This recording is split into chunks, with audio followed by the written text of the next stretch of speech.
Shield presents the United Fans podcast. If you didn't know, now you know. Boom plus.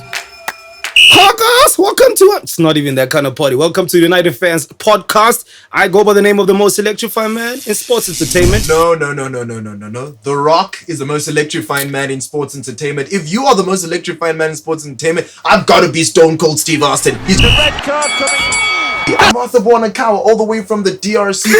Dude, we're part of this podcast. Episode number 1.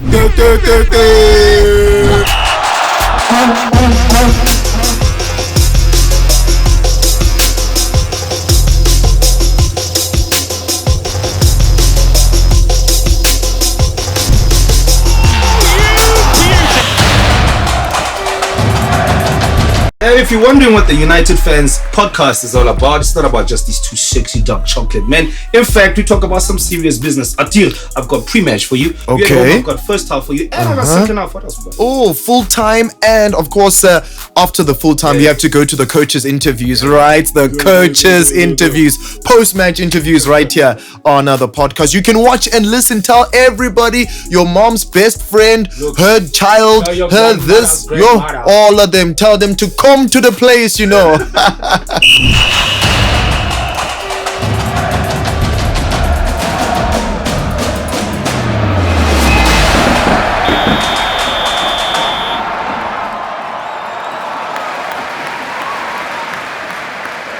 Premier League. Pep Guardiola, Liverpool. What are you going to talk about Manchester United, Chelsea. Why are you going to talk about Pep? Because you guys both have bald heads. What's going on there? Nonetheless, on a more serious note, let's talk about Pep Guardiola's assault on the English Premier League. What an exciting season. It went down to the wire. Let me tell you a funny story. So a couple of friends of mine call me up and they say, hey yo, come through. But let's go watch some games and chop it up. You know what I mean?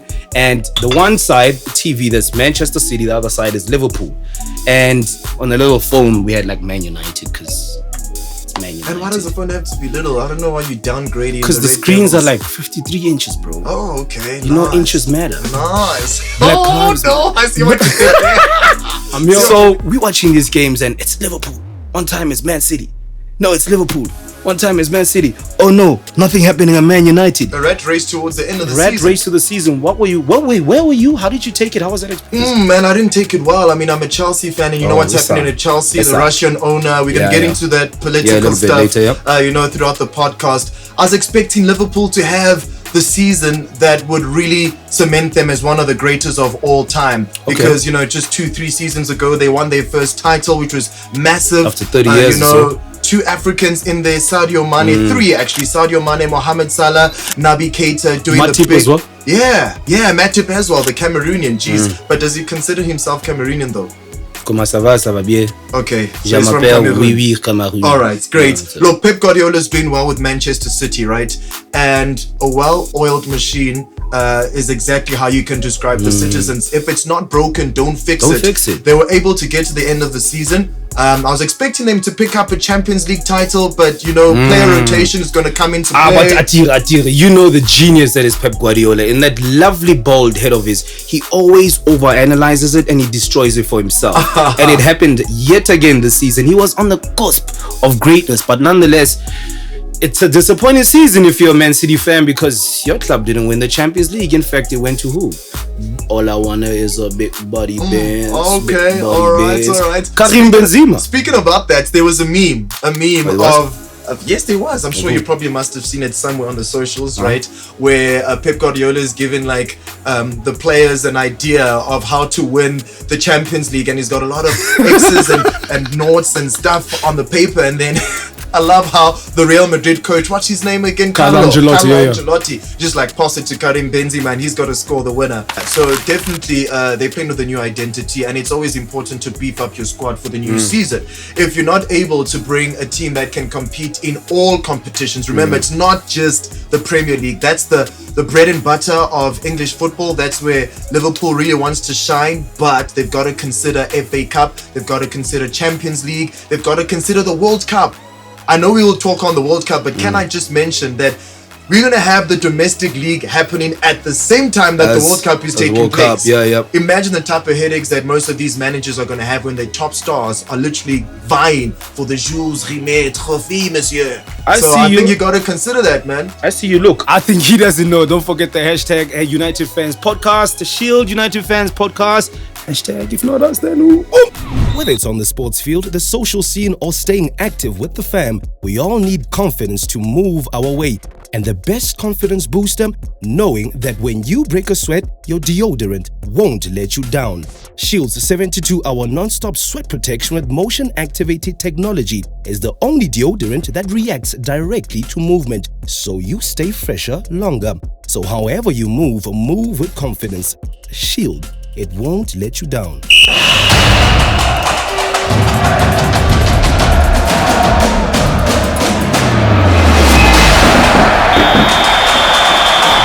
Start you with this one. Your brother from another mother, Sadio Mane, leaving Liverpool, going back to Germany. You don't like that one? Ooh. Yes, he signed for £34 million from Southampton, right? Yeah. Joins Liverpool. He's now a Premier League champion. He's now a Champions League champion. African Cup of Nations champion. How can you go for £34 million to Bayern Munich? It doesn't make sense. But I get it. Good point. Liverpool are making Mohamed Salah the poster boy for Africa. They don't want a Sadio Mane. They need a Mohamed Salah. And I've already seen over the last few seasons that beef between Sadio Mane and Mohamed Salah. Sadio Mane's got a better work rate. Mohamed Salah wants to sit down with glasses, have juice with pineapple, give a rock bottom to Naby Keita there. Pineapple. Yeah, no, man, put in the work, So no, sorry, for me, good move because he needs to go to a better club that will treat him well. But damn, man, he's worth more than £34 million. Worth more than that. I'm interested to think what you guys are thinking about the Sadio Mane move. For me, I think Sadio Mane was all about the money.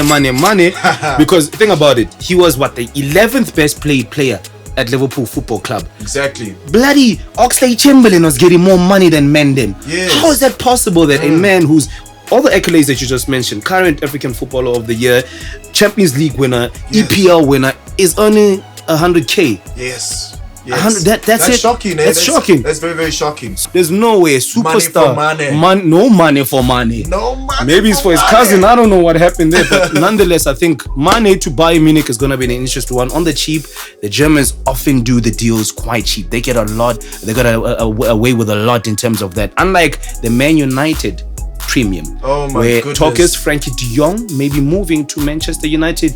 Man United taking advantage of Barcelona's dire financial situation. Oh, Frankie de Jong, great talent. FDG, great talent. Definitely someone who can make an impact at the Old Trafford dugouts. Someone who understands what the club is about. 20-time Premier League champions. That's a lot. You're walking into a house that's got many silverwares. Look, my brother, what's your team doing, Chelsea? Chelsea, well, we lost Romelu Lukaku. Yeah, well, did you have him to start with? We did. I think he was injury prone and not consistent in terms of producing goals. When you're a centre forward worth £90 million, you need to be banging in goals. Week in, week out. Big Rom, I like him, and shout out to Rock Nation and all those guys with the deals he does, whatever. My problem is, it's clear he's not an elite striker. Why I say that? Because he failed at Man United. It was a not so good team, was a doo-doo team. And then he went back to Chelsea. I saw his unveiling. They did the whole spiel of, here's my club, I always wanted to play for it. All my life I has to fight. And then he comes back as the main man. They give him the number 9 jersey. And guess what? He's on the bench half of the season, does not perform, sulks after falling out with the keeper. Look, Thomas Tuchel, at the end of the day, you also need to know how to manage Lukaku. True that, but Thomas Tuchel is the BL and end all at that club.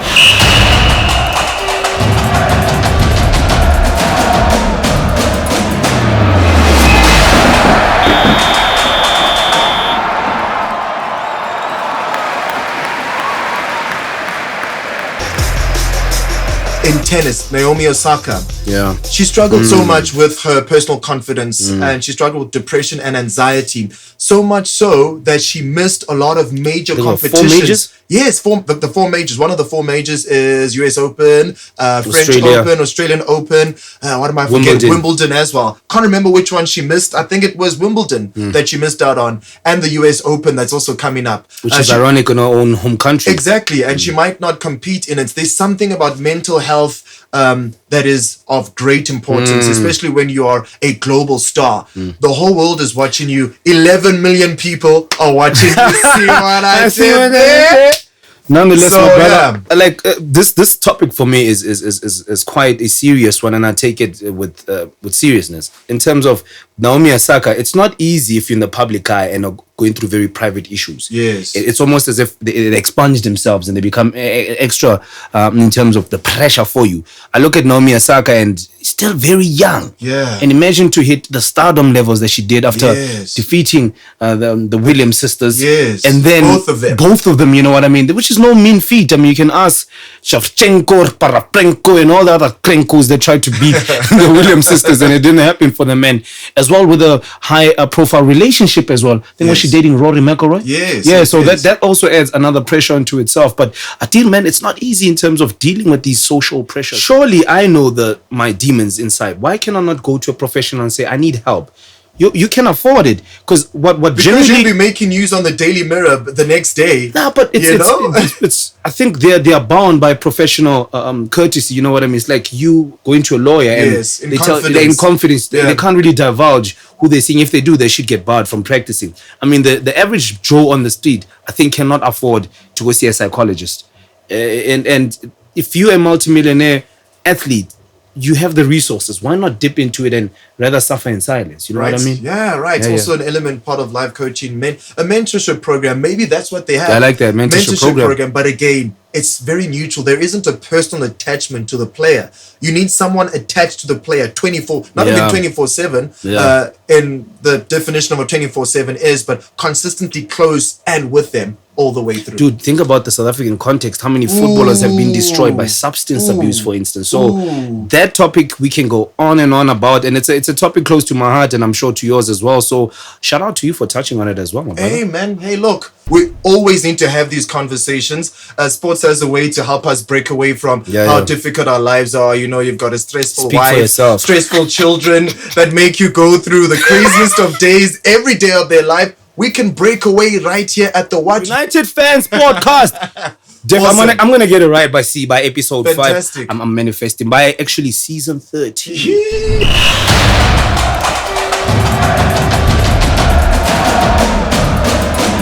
I see you mashed it up with a nice Merci. burgundy, blazer. You know what I mean? Talking fashion, my brother.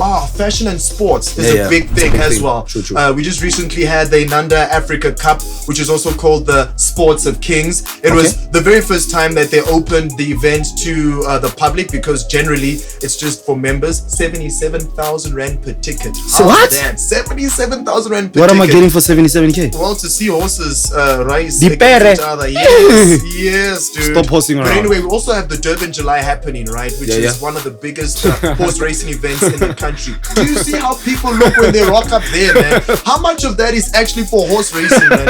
I was gonna say, legend has it, everybody goes to the Durban July, but they never go to the Met. They're not there for the horses, you know what I mean? I've seen some superb style, and I've seen some hit or misses. Okay, I'm not gonna go there. But anyway, I love the merging of professional sports and fashion. A great space to network with people, especially talent and agent scouting happens a lot in those kind of spaces. You know, I look at the traditional link. It hasn't always been there, but I look at a guy like Allen Iverson in the NBA around about 90s, heading into the 2000s, and he was the first real pro athlete that really merged sort of culture and sports as well. I mean, coming through with the cornrows, the lifestyle, pants sagging, he's doing his thing there. Yeah. He was not everybody's cup of tea. See that cup of coffee that. But you know what I mean? But nonetheless, he's impactful and he is in the Hall of Fame for a reason. Well, I bring it back to South African terms. I look at a guy like Teko Modise. Happen to be in spaces that he's in. And I can tell you now, that man oozes drip. He wakes up and it's drip. I mean, he was on what, a million rand contract when we were still at Sundowns, right? Look. I mean, like, who are you not going to go? I think that million is multiplied a little bit more. Here, right? A famous South African fashion designer. Oh, Gert, my boy. Yes, my boy. You know, and I'm sure you'll definitely have guys that are in that space that will approach, you know, big name brands. The school, guys, the school is gone. I mean, I'm the one who's supposed to be a coconut here, but the school is like running out the window. But anyway, I think that's what I love about that space, that you don't need to be as clued in the world of fashion and go to people who are specialists and experts who can help you in that regard. Tita Chita, I got a question for you. If you were to, let's say, have a beautiful hot date, you know, you got a nice little suite VIP for the Durban July. What's your look? What's my look? Wow, I'm definitely going to wear, because I'm from the DRC, I'd wear my leopard, my leopard beret. Okay. That reminds me of our president Mobutu Seseko. Okay. I'll be able to wear. I see somebody in the background as a Mobutu. Like, all the way. Then my military type, but in blue and yellow. Military jacket. Okay. Blue and yellow. What color is your head?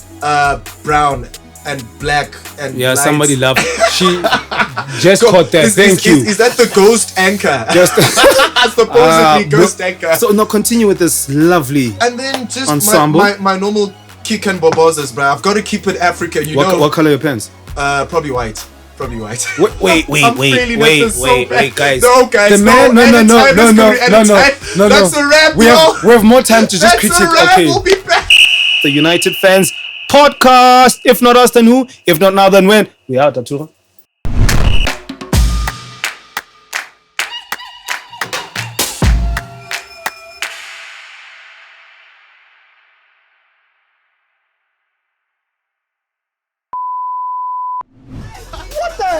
Even Jess was like, nah, be brown, blue and yellow. Yo, you can't take a shot at my home country, brother. Red card.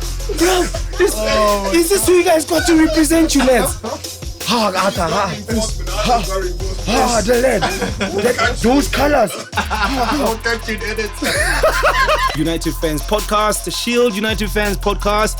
# if not us, then who?